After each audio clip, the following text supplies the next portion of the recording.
Well, hi there. Welcome to year 2 of my 25-year mobility project, Woodgathering. The year is 2025. I'm 76 and my goal is to continue until I'm 100 years old. Let's have a look.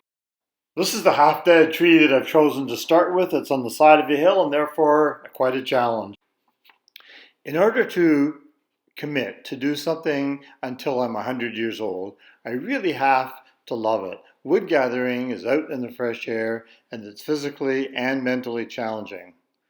Here I am climbing a ladder to place a rope as high up in the tree as I can reach, and then I have to feed the rope through a pulley which is anchored in the direction that I want the tree to fall.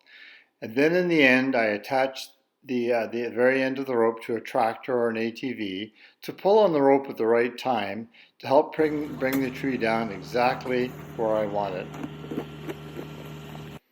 After getting the rope attached, the next step, step 2, is to cut a notch at the base of the tree in the direction that we want the tree to fall. As soon as the tree begins to lean from the tension on the rope, you run around to the back and make a quick cut in the back and timber. The dangerous part's over and there's just bulwark to be done now. So here's an entirely different situation. Here I am in an ATV in the lake and I'm going into the forest where I found a tree. You can see it leaning up in the upper right hand part of the screen there. And this tree got blown down in the wind. It's rotten in the bottom, so the bottom is not much good, but the top part was just fine, even though it's hung up on another tree. This makes it very dangerous because if it falls the wrong way, you can hurt yourself. So you use the winch, the ATV, the chainsaw, you keep pulling and pushing and prodding until you get the tree down on the ground where you can finally cut it up. So here's the last wood gathering adventure for this particular video. This is an old oak that had fallen down in a swamp. So I chose a time of year which is appropriate. I drag a chain in, tied around one of the bigger pieces. Have to walk through the swamp, of course, walk through the muck, because what I found was when I pulled on the chain with the tractor that it wouldn't come out. It was stuck. So I had to wander farther into the swamp, stand up on top of the tree, balance myself, start the chainsaw while I'm balanced on the log, and cut off some of the branches that are mired in the muck and holding it.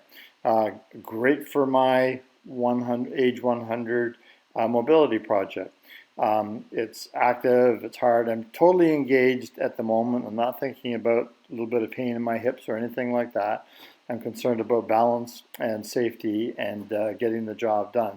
So the saw sticks, but eventually we get the two pieces cut. I managed to stay on my feet just barely. It's hard to imagine doing this for another 24 years, but I'm going to give it a try.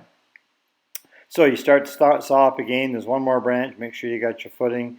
You cut through the last branch, and then hopefully that'll free the log up so that it can be dragged out to a place where you can cut it up and add it to your wood pile. So here's the tractor pulling it up on the shore, and in the end, the log is a good log. Use the chainsaw, cut it up, take it home, and it becomes firewood. So once you've got all this wood at home, there's still lots of work to be done. You need to grab your chainsaw and your splitting axe. First thing you have to do is cut it into appropriate sizes. This one here is solid oak. It was in pretty good shape, so it takes a while to get through it. From my perspective, I can't really see how crooked that cut is, but that's fine. The shorter pieces I can use for making maple syrup wood, and the longer pieces for firewood in the house. So you cut through the log, and when it's finished, you'll see just how solid this piece of wood is. So this is great burning wood. Once it's dried for 2 years, it's going to be totally awesome for putting in the wood stove overnight and keeping a nice warm house.